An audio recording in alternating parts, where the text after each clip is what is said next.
Bismillahirrahmanirrahim.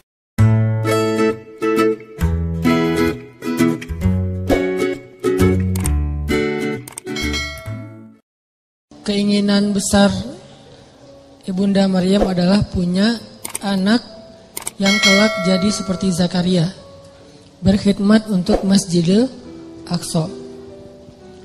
Lalu beliau bernazar, kemudian hamil. Yang tadinya nggak hamil-hamil, tapi gara-gara punya nazar gini, Allah beri dia rezeki hamil. Cuman sedikit berbeda dengan harapan beliau, bahwa yang diharapkan lahir anak laki-laki. Soalnya bukan nggak mau anak perempuan, bukan, karena tradisinya nggak boleh anak perempuan berkhidmat di Masjid Aqsa. Jadi masih pakai mindset tradisi Bani Israel.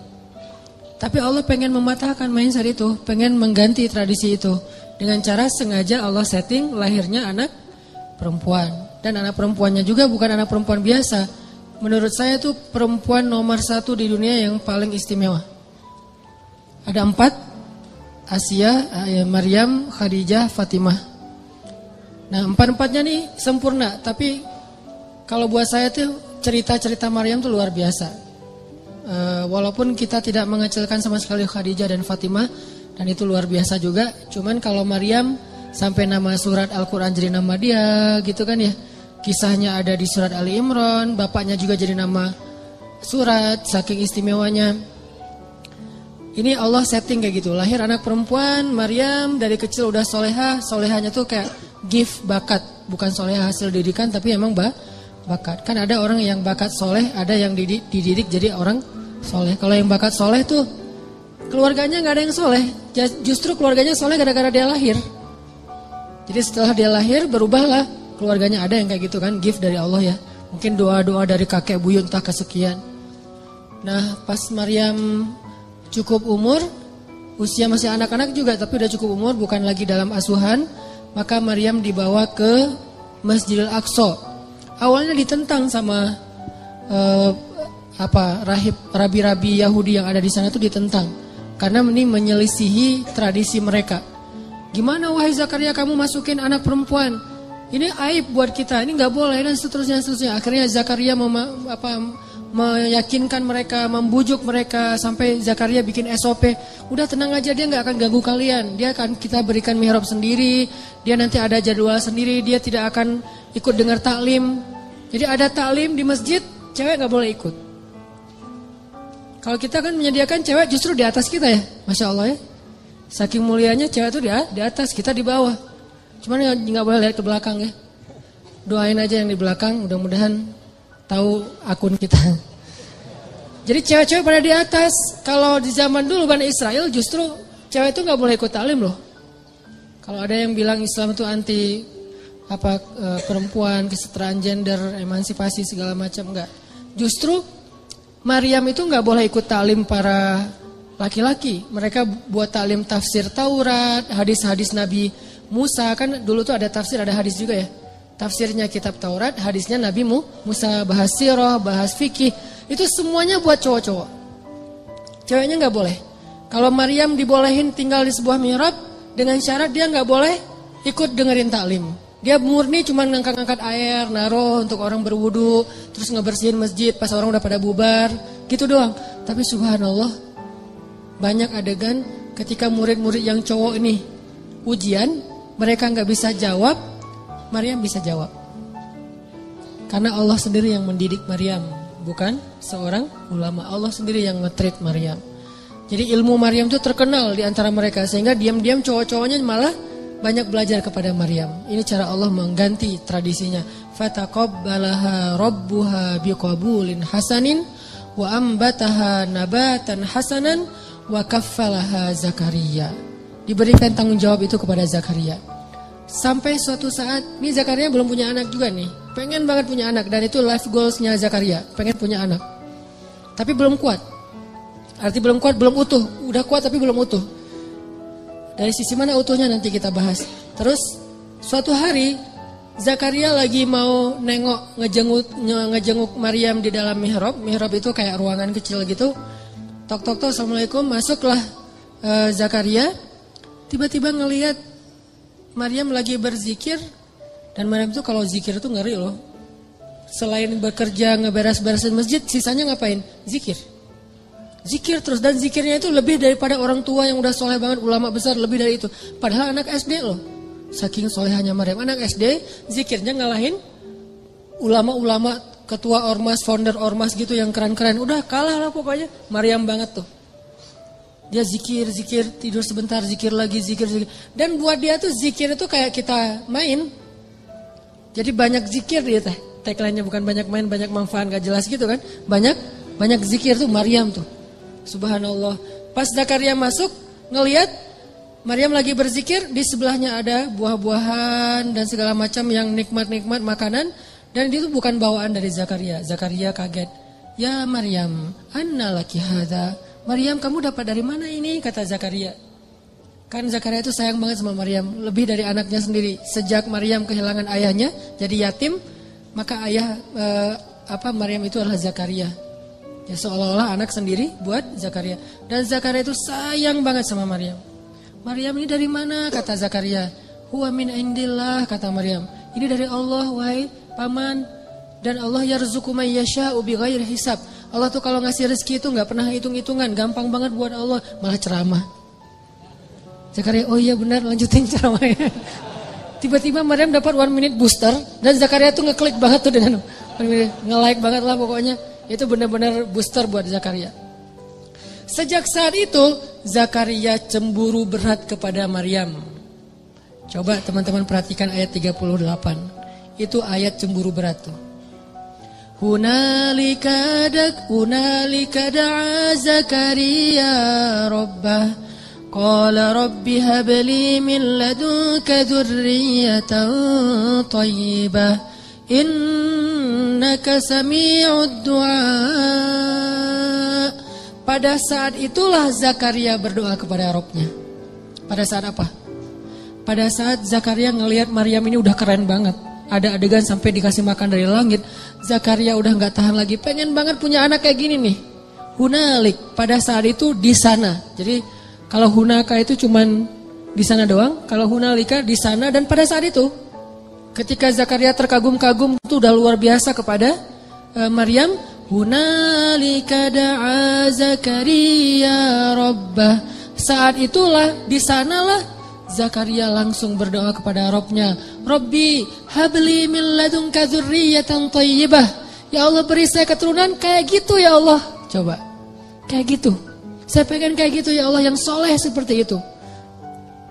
Minta tetap anak laki-laki tapi solehnya kayak Maryam. Jadi minta anak laki-laki tapi teladannya anak perempuan. Coba. Ini bukan hal besar soal laki-laki dan perempuan dalam Islam. Kadang teladannya laki-laki, kadang teladannya perempuan. Dan itu hal yang bukan not big deal lah pokoknya. Ya Allah, beri saya anak laki-laki tapi sesoleh Maryam. Saya pengen banget kayak gitu tuh. Ini soleh luar biasa.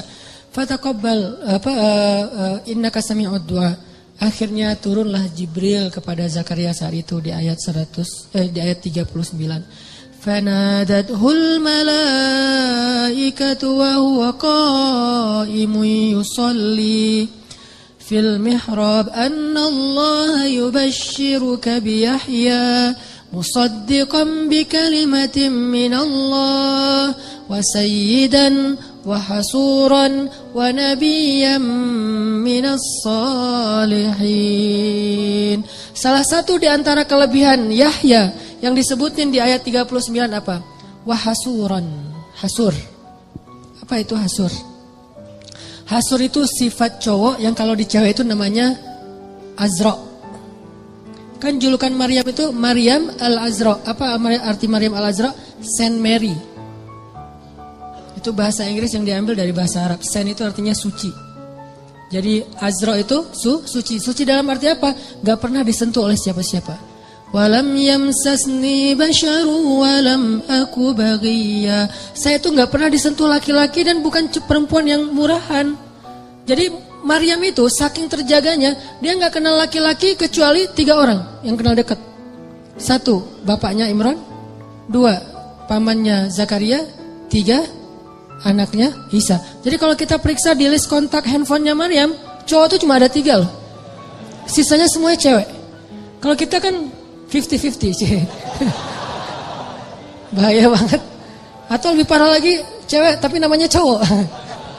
Ini modus.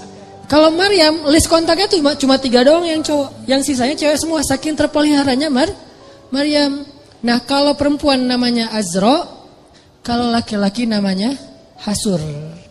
Arti Hasur itu laki-laki yang sangat terpelihara, terjaga banget. Gak pernah bisa digodain. Kalau Yusuf hampir kegoda, kalau Yahya gak bakalan sama sekali. Benar-benar terjaga. Sampai ada cewek yang jatuh cinta sama Yahya gitu kan. Setiap hari nge-like postingan Yahya, first like, komen kayak gitu. Yahya biasa-biasa aja gak di fallback sama Yahya. Lama-lama dia putus asa, vulgar gitu, nge-DM, fallback dong Yahya, gak di fallback. Akhirnya dia teriak-teriak, ya, minta tanda tangan, apa segala macam. Minta apa, kupluknya Yahya, minta topinya Yahya.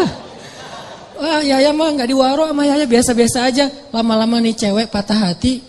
Karena dia patah hati, akhirnya dia nekat. Nekatnya apa? Dia minta hadiah ulang tahun ke bapaknya, kepala Yahya. Ini bahayanya cewek di zaman dulu ya. Untung kita gak hidup zaman itu. Kepedean. Siapa juga yang mau gitu. Itu ulang tahunnya si cewek, hadiahnya kepala Yahya. Dan diaminkan, dikabulin sama bapaknya. Bapaknya penguasa gitu. Yahya lagi sujud, digorok kepala Nabi Yahya sama Bani Israel, diambil dan dihadiahkan ke raja. Nabi Yahya itu termasuk syuhada, salah satu nabi yang syahid. Sama kayak bapaknya juga syahid. Intinya mah Allah kasih persis kepada Zakaria anak kayak Maryam, cuman beda dia laki-laki, yang itu perempuan. Tapi sama, yang satu Azra, yang satu lagi Hasur. Wahasuran itu asal usul dari istilah Hasur kalau kita baca tafsir. Ini artinya teman-teman apa? Life goalsnya istri Imran Allah wujudkan dengan cara keajaiban. Dari Maryam lahirlah Isa. Jadi akhirnya istri Imran bukan cuma punya anak satu, jadi punya 2 keturunan yang istimewa. Satu anaknya, kedua cucunya, dan dua-duanya keren banget. Isa. Dan Isa ini satu-satunya nabi yang ketika lahir tidak disentuh oleh, satu-satunya bayi yang ketika lahir tidak disentuh oleh jin. Yang lain disentuh, toel dikit Tapi kalau Isa gak berani toel. Dan 1 dari 3 bayi yang bisa ngomong waktu kecil. Dan ngomongnya itu bukan mama, bukan ceramah. Bayi umur masih dalam gendongan ibunya nih, masih berapa bulan gitu, gak sampai berapa bulan lah, baru lahir banget, itu bisa ceramah. Yang tadi saya baca pas rakaat kedua, berkatalah bayi Isa, Inni abdullah ataniyal kitab wa ja'alani nabiyya wa ja'alani mubarakan aynama kuntu wa awsani bis salati waz zakah ma dumtu hayya wa barran bi walidati wa lam yaj'alni jabbaran shaqiyya wassalamu alayya yawma wulidtu wa yawma amut wa yawma ub'atsu hayya. Panjang gitu bayinya bisa ngomong. Masya Allah, luar biasa. Keturunan Imran. Himmah, life goalsnya siapa? Neneknya. Sampai bisa ngomong sepanjang itu, orang-orang Bani Israel pada kaget. Karena waktu itu Bani Israel kan mencegat Maryam di depan gerbang kota, gak boleh masuk karena dianggap aib. Seorang perempuan punya anak tapi gak punya suami, di luar nikah gitu. Padahal bukan di luar nikah, tanpa nikah kan. Gak punya suami emang. Dan gak punya pasangan. Gak disentuh sama sekali oleh laki-laki, saking terpeliharanya Maryam. Mereka cegat, ya Maryam, laqad ji'ti syai'an fariya. Hei Maryam, kamu bawa masalah, kamu bawa aib, kamu bawa kayak kesialan kepada kota kami. Gak boleh masuk. Ya ukhta Harun, wahai Maryam, wahai saudara Harun. Maka na abuki imra'asau. Kenapa kamu hina sekali sementara ayahmu orang mulia? Wa ma kanat ummuki baghiyah. Kenapa kamu perempuan gak terjaga sementara ibumu sangat terjaga? Dicela Maryam habis-habisan. Kata Allah pada Maryam, kalau kamu dicela, diam aja. Gak usah komen, gak usah balas, gak usah curhat-curhat di medsos. Diam aja. Ini nasihat Allah kepada Maryam nih. Jangan curhat di medsos. Fa imma tarayinna minal bashari ahadan faquli inni nadartu lirrahmani sawma Falan ukallimal yawma insiya. Maryam, nanti kalau kamu di haters, jadi kan banyak haters, Bani Israil kan suka haters orang soleh gitu kan. Mereka nge-follow tuh bukan pengen dapat inspirasi, cuma haters doang. Ngintip dia lagi posting apa, diserang. Posting apa, diserang gitu. Akhirnya kata Allah, kalau kamu diserang, komennya gak enakan, terus kamu dihaterin sama mereka, udah diem. Gak usah dibalas, gak usah diapa-apain, gak usah di-blok, gak usah dihapus tuh komen. Pengalaman. Terus diapain? Diem aja. Terus kalau diem gimana? Tenang, biar aku yang belain kamu. Jadi ketika seorang meminta bela dari makhluk, Allah gak akan ngebelain dia. Ketika kita diam dan meminta bela kepada Allah, Allah akan belain kita. Kan terjadi di zaman Nabi itu ada 2 orang bertengkar nih. Yang satu ngomel, teriak-teriak marah-marah. Yang satu lagi diam aja, dia sabar. Nabi dari jauh memperhatikan sambil tersenyum. Terus lama Nabi perhatiin, Nabi tadi lagi lewat nih. Gak sengaja ngelihat ada 2 orang bertengkar, yang satu diam, yang satu ngomel. Nabi memperhatikan yang diam sambil senyum lama. Lama dia ngomel, akhirnya yang diam tadi gak sabaran, gak kuat lagi, dibales. Dia komen. Begitu dia komen, Nabi langsung jalan dan gak tersenyum lagi, cemberut. Sahabat bertanya, ya Rasulullah, apa yang terjadi? Kenapa Nabi udah berjalan sekarang cemberut? Kata Nabi, tadi ketika yang diam ini diam aja nih, dia sabar, malaikat mendoakan dia dan tersenyum untuk dia. Tapi begitu dia kepancing komen, malaikat pergi. Maka saya juga gak akan berada di situ, saya ikut pergi. Masya Allah. Jadi kalau kita dikomenin yang gak enakan sama orang di medsos, diamin aja, biar yang nge-follow kita malaikat. Malaikat nge-follow kita banget tuh dan ngedoain kita. Tapi begitu kita kepancing balas komen, yang komennya itu sama-sama tidak baik isinya, keburukan, mencela dan segala macam, maka malaikat unfollow. Makanya Nabi juga pergi. Maryam disuruh diam. Lan ukallimal yaum insiya. Saya gak akan ngobrol sehari ini. Diam aja, puasa ngomong. Walaupun itu syariat terdahulu, bukan syariat kita. Terus orang-orang menghujat Maryam. Habisin semuanya, dihabisin ke Maryam. Akhirnya Maryam itu berat banget pundaknya, diam. Maka Allah memberi dia ilham, kasih isyarat ke bayimu. Fa'asyarat ilaih. Maryam diam juga makin menjadi-jadi. Akhirnya Maryam mengisyaratkan kepada bayinya, suruh ngomong dengan bayi saya. Tapi dengan bahasa isyarat. Fa'asyarat ilaih. Mereka malah bertanya, qalu kaifa nukallimu man kana fil mahdi sabiyya. Ya Maryam, kamu udah gila. Ternyata kamu bukan cuma hina, bukan cuma rendahan, tapi gila juga ya. Kayaknya stres deh kamu. Masa kita disuruh ngobrol sama bayi? Langsung bayinya ngebelain mamahnya. Kata si bayi teh, ini mama gua disuruh berbakti sama mama gua. Apa kalian? Akhirnya pada takut. Wah, coba bayangin, bayinya bisa ngomong lancar, bahasanya tuh tinggi lah gitu, kayak syair. Qala inni abdullah. Saya itu hamba Allah, kata si bayi. Gak tahu nunjuk-nunjuk apa enggak. Pokoknya gitu aja. Inni abdullah ataniyal kitab. Saya itu dikasih Alkitab loh. Jadi dia akan diberikan nanti Alkitab, Injil. Waja'alani nabiyya. Dan Allah jadiin saya seorang nabi. Waja'alani mubarakan aina ma kuntu. Dan Allah menjadikan saya berkah dimanapun saya berada, pasti ada keberkahan. Wa awsani bis shalah. Allah perintahkan saya untuk salat. Waz zakah. Allah suruh saya berzakat. Madumtu hayya. Sepanjang hidup saya. Wa barram biwalidati. Allah suruh saya berbakti kepada mama saya. Walam yaj'alni jabbaran syaqiyya. Allah enggak menjadikan saya seorang laki-laki yang penentang dan laki-laki yang kasar. Wassalamu alaihi. Keselamatan buat saya. Yauma wulidtu. Hari ketika saya dulu dilahirkan. Wa yauma amutu. Hari ketika saya diwafatkan. Wa yauma ub'atsu hayya. Hari ketika nanti saya akan dibangkitkan. Bayangin bayi ngomong kayak gitu. Kita aja yang udah dewasa bingung mau ngomong. Mau ngelamar aja bingung mau ngapain. Calon mertua nanya, "Dek, mau ngapain di sini?" Saya juga bingung, Pak, ngapain. Bingung gitu. Saking labilnya. Ini bayi coba. Kenapa bisa gitu, teman-teman? Doa, himmah, life goals dari neneknya. Setelah kisah panjang ini, saya pengen nyimpulin sederhana aja. Gimana caranya kita kalau punya keinginan, punya himmah, punya goals dalam hidup kita, gak serumit istri Imron, hal-hal sepele aja. Allah kabulkan, Allah restui, Allah wujudkan, bahkan dengan keajaiban dan surprise kejutan-kejutan. Caranya 3. 1. Intasdukillah yasdukka.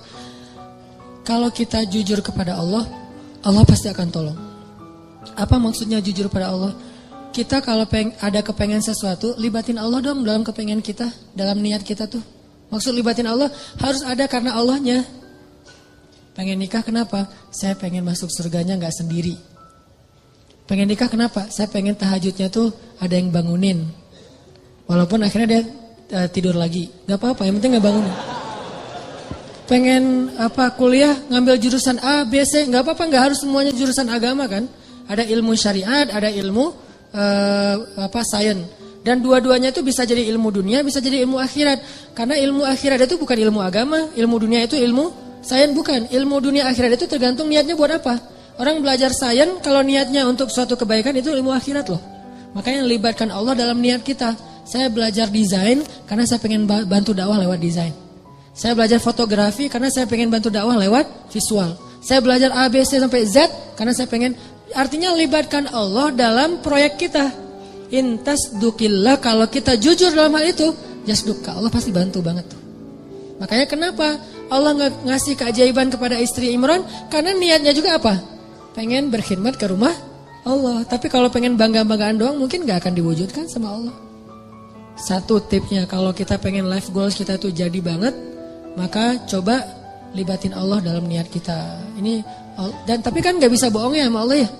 Karena kalau kita bohong sama Allah gimana?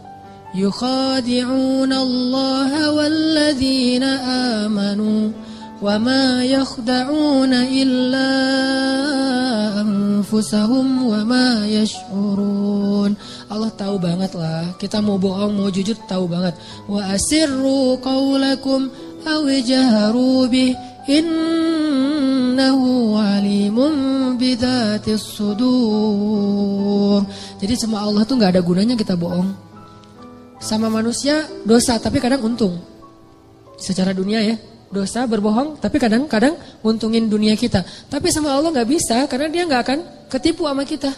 Alimun bidzatis sudur, sangat tahu segala yang tersembunyi dalam hati kita. Jadi kalau kita jujur kepada Allah dalam satu goals, dalam satu kepengennya kita, harapan kita, himmah kita, karena kita pengen ada urusannya dengan Allah, pengen dapat ridha Allah, pengen apa dengan Allah, maka Allah pasti akan bantu.